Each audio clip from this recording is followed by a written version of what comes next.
एक 8 साल का बच्चा जिसका नाम सुरेश है, वो रोज़मर्रा की तरह जब अपने स्कूल से अपने घर पहुंचता है तो दरवाजे पर खड़े होकर उसकी माँ उसका इंतज़ार कर रही होती है। लेकिन बात है 8 फरवरी 1998 की। उसकी माँ उसका उस दिन इंतज़ार नहीं कर रही थी। वो दरवाज़ा खोलने की कोशिश करता है, दरवाज़ा अंदर से बंद था। बार बार वो आवाज़ लगाता है कि अम्मा दरवाज़ा खोलो। कई बार आवाज़ लगाने के बाद आखिरकार दरवाज़ा तो खुलता है, लेकिन उसकी माँ दरवाज़ा नहीं खोलती है, बल्कि एक आदमी है वो दरवाज़ा खोलता है। उस आदमी ने उसके माँ के अंडरगारमेंट्स पहने हुए थे, ऊपर ब्रा नीचे पैंटी पहनी हुई थी। वो भी व्यक्ति बिल्कुल भी नंगा था और उसकी माँ बेड पर पड़ी हुई थी और उसके दोनों हाथ और पैर बंधे हुए थे और उसके तन पर भी एक भी कपड़ा नहीं था।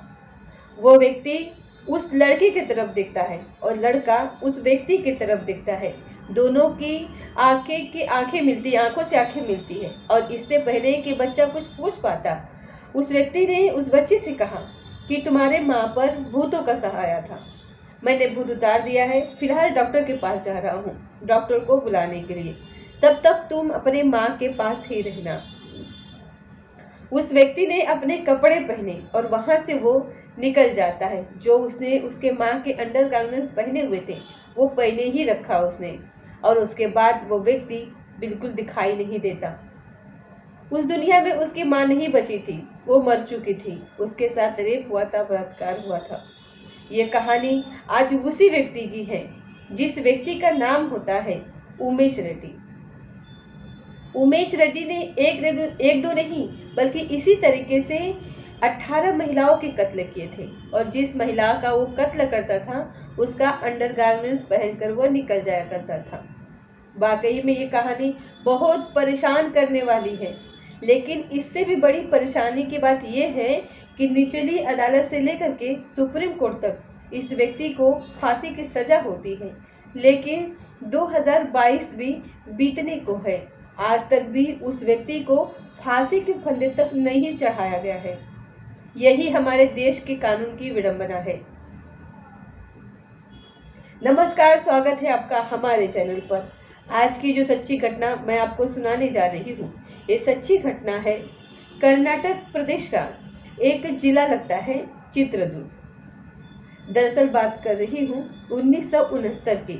इसी चित्रदुर्ग जिले में एक लड़का पैदा होता है जिसके पिता उसका नाम रखते हैं उमेश रेड्डी। उसे प्यार से लोग राजूली भी कहते थे और बैंकेश भी कहते थे। पढ़ने में वो सामान्य था। जैसे जैसे वक्त आगे बढ़ता है, वक्त आगे बढ़ने के बाद जब वो लगभग 23-24 साल के आसपास का होता है, तब वो सीआरपी यानी कि कांस्टेबल के पद के लिए चुन लिया जाता है और पहले ही पोस्टिंग होती है उसकी जम्मू कश्मीर में।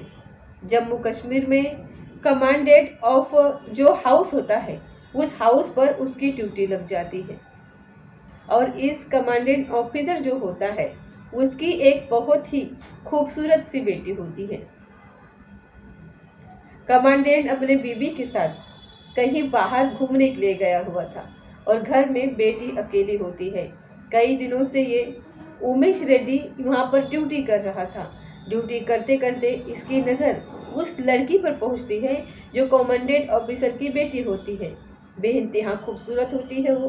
तभी वो अपने हाथे में जो शस्त्र होता है, जो हथियार होते हैं, जो देश की रक्षा के लिए उसको मिले थे, उस हथियार के बलबूते पर उस लड़की को वो घर के अंदर लेकर के जाता है और उसके एक एक कपड़े उतरवा कर उसने जो अंडरगारमेंट्स पहने हुए थे उस अंडरगारमेंट्स को वो खुद पहन लेता है, और पहनने के बाद उसके साथ रेप करने की कोशिश ही कर रहा था कि अचानक दरवाज़ा खुल जाता है।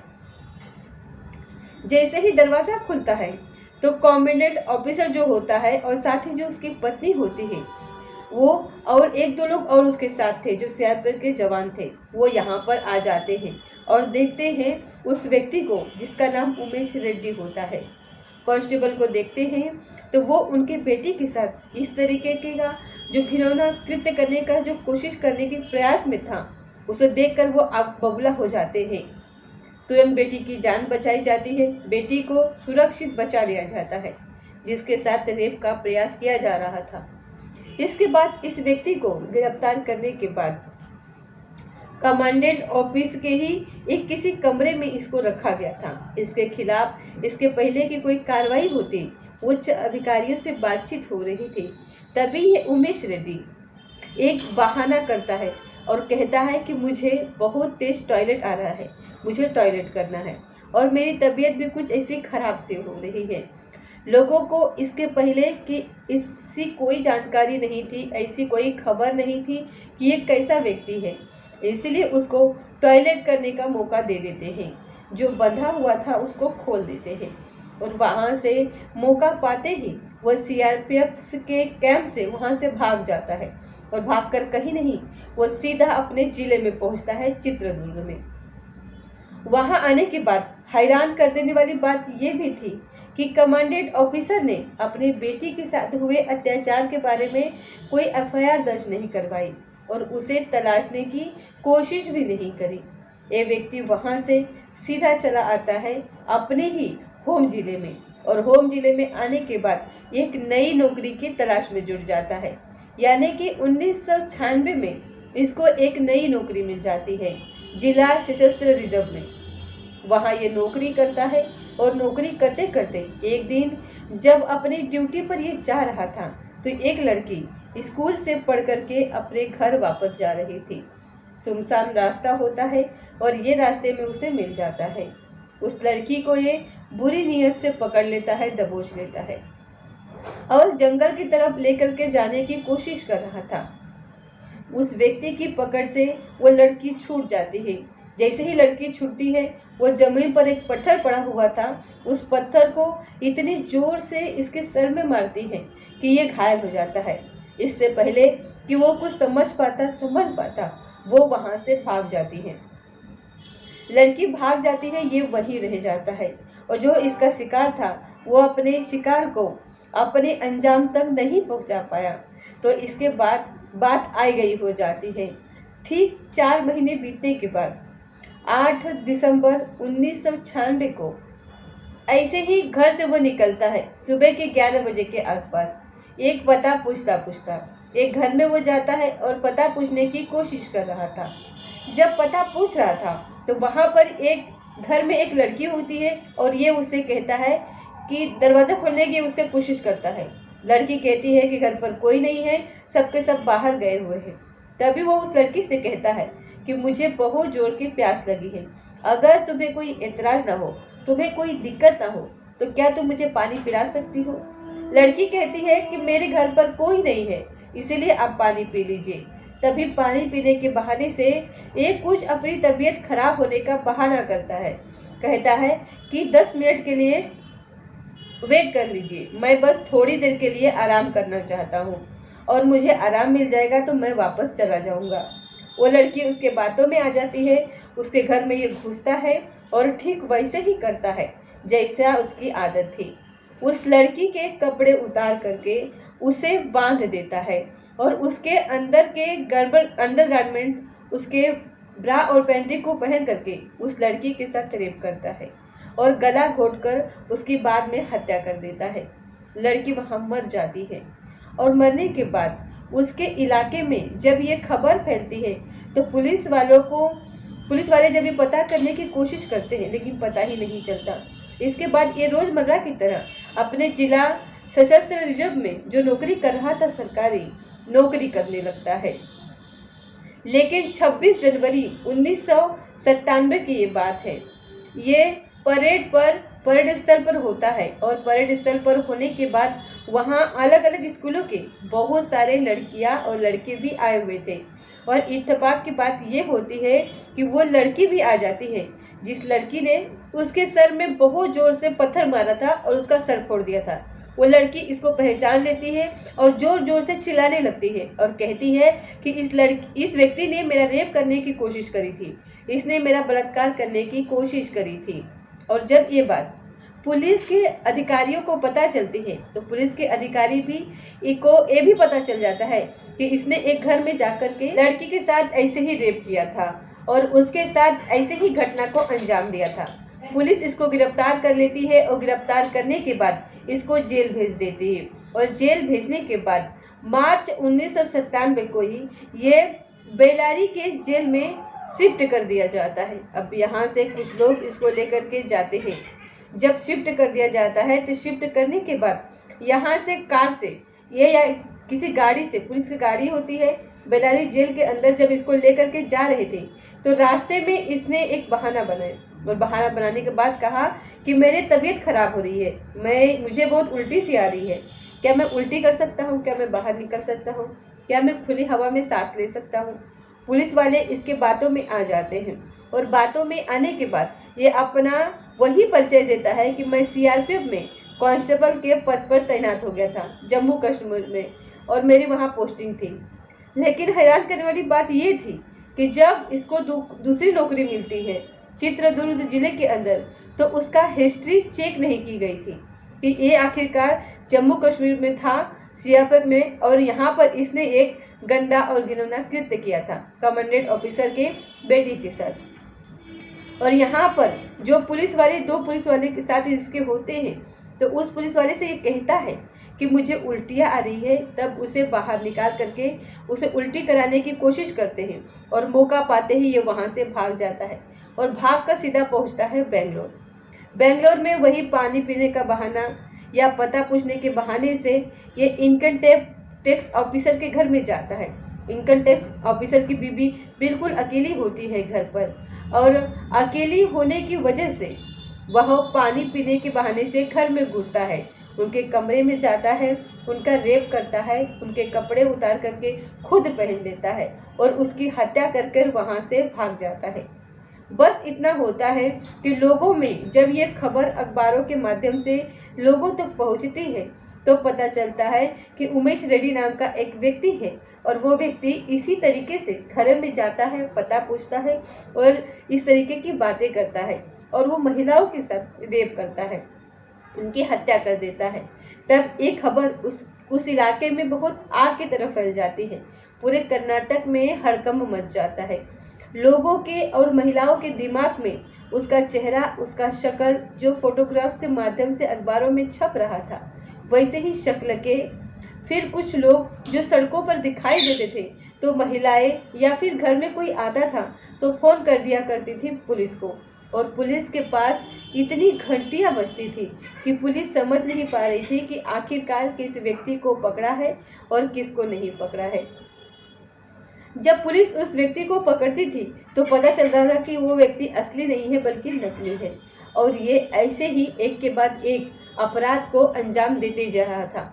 इनकम टैक्स अधिकारी की पत्नी की भी यह हत्या करने के बाद 7 जुलाई 1997 को एक बार फिर से ये गिरफ्तार हो जाता है और इसको 2 सिपाही गिरफ्तार कर लेते हैं। गिरफ्तार करने के बाद इसके घर से एक पोटली मिलती है और उस पोटली में इतना सारा सामान था जिसमें क्या लड़कियों के अंडर गारमेंट्स वगैरह थे। अब इससे पूछा जाता है कि तुम्हारे पास ये अंडर गारमेंट्स वगैरह कहाँ से आए, तो कहता है कि मैं इनका कारोबार करता हूँ, मैं इन्हें बेचता हूँ।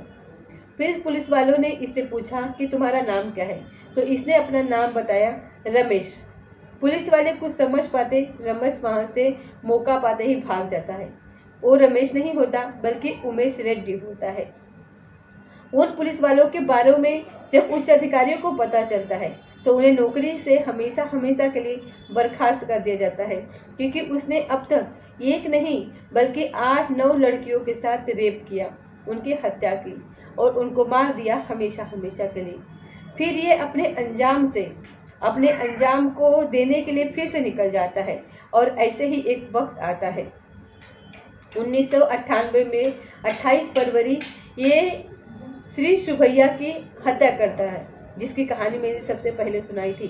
सुरेश की मां की हत्या करता है और सन 2002 तक ऐसे ही ये लगातार जहां मौका मिलता था वो अलग अलग शहरों में, कभी अहमदाबाद में, कभी बड़ौदा में, कभी बेंगलुरु में, कभी कर्नाटक के अलग अलग शहरों में जाता है और महिलाओं की हत्या करता था, उनके साथ रेप करता था। और कई बार ऐसे भी सुनने को मिलता है कि इसने मरी हुई औरतों को यानी कि लाश के साथ भी इसने ऐसी ही हरकत की। एक दिन 17 मई 2002 को बेंगलुरु के पास एक यशवंतपुर रेलवे स्टेशन पड़ता है। उस रेलवे स्टेशन के क्लार्क रूम में ये अपना सामान रखता है और सामान रखने के बाद वहाँ कहता है कि मैं बस अभी एक नाई की दुकान पर जाता हूँ और शेव वगैरह करा करके मैं वापस आता हूँ। तो एक ऑटो पकड़ता है, ऑटो में बैठता है और उसमें बैठने के बाद सीधा वो नाई की दुकान तक पहुँचता है और वहाँ जाने के बाद ये शेव बनवा रहा था।